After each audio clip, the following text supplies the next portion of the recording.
Aku Devika. Aku Salwa. Aku Dinda. Aku Jihan. Kami ada di Panti Dharma Bakti.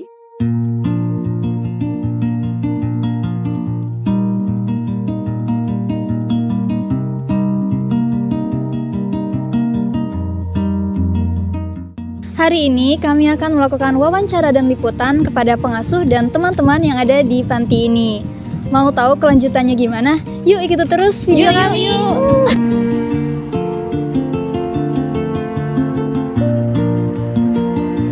Di sini kami mewawancarai seorang pengasuh dari Panti Dharma Bakti yang bernama Ibu Yayu. Beliau dan suaminya merupakan pengasuh tetap panti ini sampai sekarang.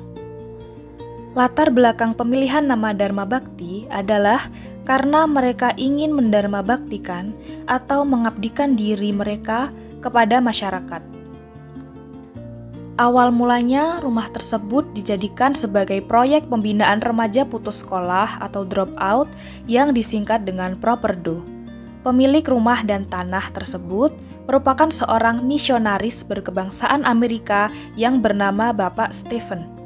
Karena Bapak Stephen merupakan warga berkebangsaan asing, dan kala itu warga asing tidak diperbolehkan memiliki aset di Indonesia, maka beliau meminjam nama dari seorang pendeta di Salatiga untuk pengurusan sertifikat rumah dan tanah. Dan pada tahun 1987, Bapak Stephen meninggalkan Indonesia. Dana dari beliau tetap berjalan sampai beberapa tahun kemudian, meskipun ekonomi beliau di sana juga tidak memungkinkan. Sekitar tahun 1987, tempat ini berbentuk panti yang dinaungi Yayasan Berkah. Saat awal berdiri, jumlah anak panti ini mencapai puluhan orang. Tidak hanya beragama Kristen, panti juga menerima anak-anak beragama non-Kristen. Namun untuk sekarang kebetulan hanya anak-anak beragama Kristen. Anak-anak di Panti Dharma Bakti ini masih memiliki orang tua dan juga keluarga. Namun latar belakang ekonomi mereka tidak mampu sehingga tidak bisa menyekolahkan anak mereka. Mulanya panti menerima anak yang tidak mampu mulai dari usia batita. Dengan kriteria yang sudah tidak di Panti Dharma Bakti ini adalah anak yang sudah lulus SMK atau sederajat. Namun, apabila masih ingin melakukan pendidikan di bangku kuliah, Bu Yayu tetap memperbolehkan mereka tinggal di sini. Setelah yayasan yang menaungi panti mengalami kemerosotan ekonomi dan kendala administrasi, akhirnya panti tersebut berdiri sendiri dengan usaha Bu Yayu dan juga suaminya. Klimaksnya pada tahun 2021, panti terpaksa hampir ditutup dan anak-anak hampir dipulangkan ke tempat asal mereka karena tidak ada penghasilan, donatur, dan juga tidak sanggup menghidupi anak-anak. Namun, pada akhirnya Bu Yayu dan suami tetap yakin dan bertekad untuk tetap melanjutkan panti tersebut dengan sumber pendapatan yang berasal dari donatur tidak tetap dan juga penghasilan warung makan yang dikelola oleh Bu Yayu. Setelah tahun 2021, anak-anak di panti berjumlah 10 orang yang semuanya berasal dari Kabupaten Pekalongan. Namun saat ini panti hanya menerima anak tidak mampu mulai dari lulusan SD saja, dikarenakan keterbatasan fisik dan ekonomi yang tidak mendukung dari pengasuh dan juga panti. Kegiatan sehari-hari di Panti Dharma Bakti diawali dengan bangun tidur jam 4:30 pagi, dilanjutkan ibadah dan membaca firman. Kemudian dilanjutkan piket, diantaranya bersih-bersih halaman, ngepel, menyiapkan sarapan, dan membantu Bu Yayu untuk persiapan jualan.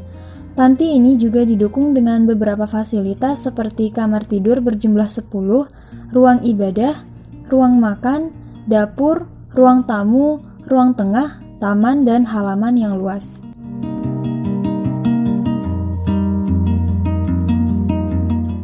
Day by day we are alienated from each other. Our space invaded by thousand edsel a fake world, entering our private life. No time to think of what to do. No time to share wisdom with each other. Our sense of cooperation fading away. we do need social solidarity. Fight for it, we do need social solidarity. Alasan kenapa kami memilih Panti Dharma Bakti sebagai liputan video untuk tugas UAS Patologi dan Rehabilitasi Sosial adalah karena menurut kami panti ini memiliki keunikan tersendiri dibanding dengan panti yang lain. Panti ini mampu berdiri sendiri tanpa ada yayasan yang menaunginya, sehingga untuk kebutuhan sehari-hari mereka berusaha sendiri. Ibu Yayu selaku pengasuh juga berkata, kami di sini ibaratnya seperti ayam yang mengais tanah untuk mencari makan.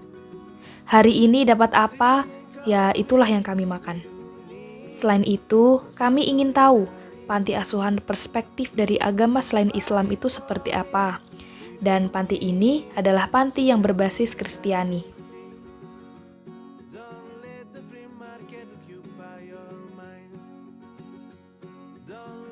Pengalaman kami ke Panti Dharma Bakti ini sangatlah berkesan.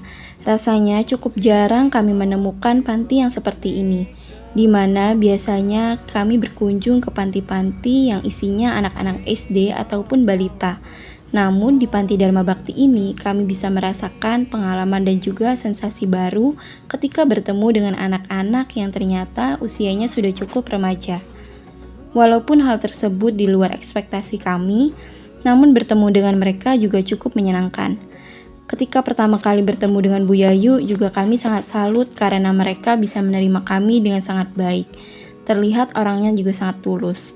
Dan sepanjang wawancara, kami diceritakan pengalaman-pengalaman beliau beserta suaminya, dan hal tersebut banyak memberi kami pelajaran.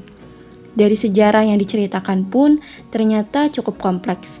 Mungkin biasanya kita menemukan cerita tersebut di televisi ataupun di berita. Namun kali ini kami bisa menemukan kasusnya di lingkungan sekitar kita sendiri, terutama di Salatiga. Bu Yayu juga merupakan seseorang yang sangat religius, sehingga hal tersebut bisa menjadi renungan tersendiri bagi kami.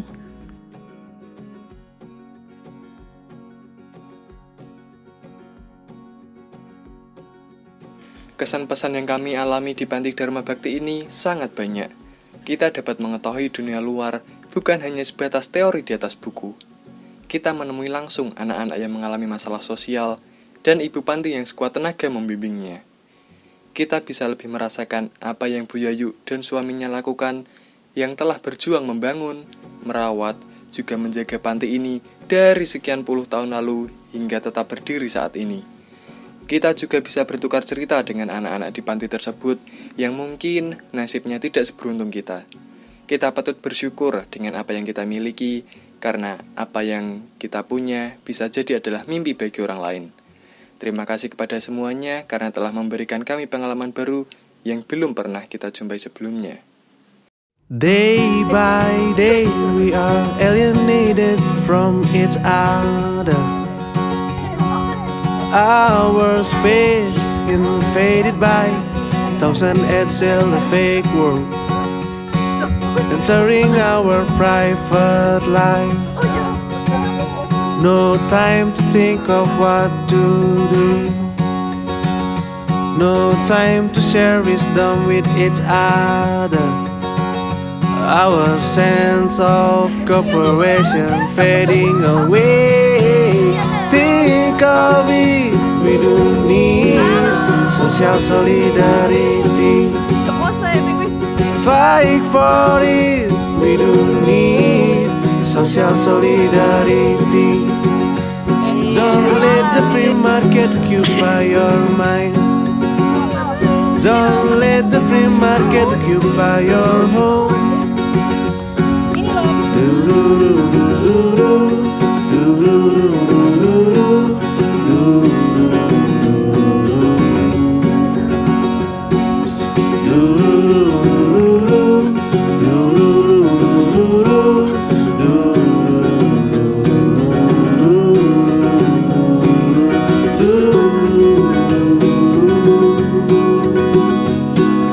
Think of it, we do need social solidarity.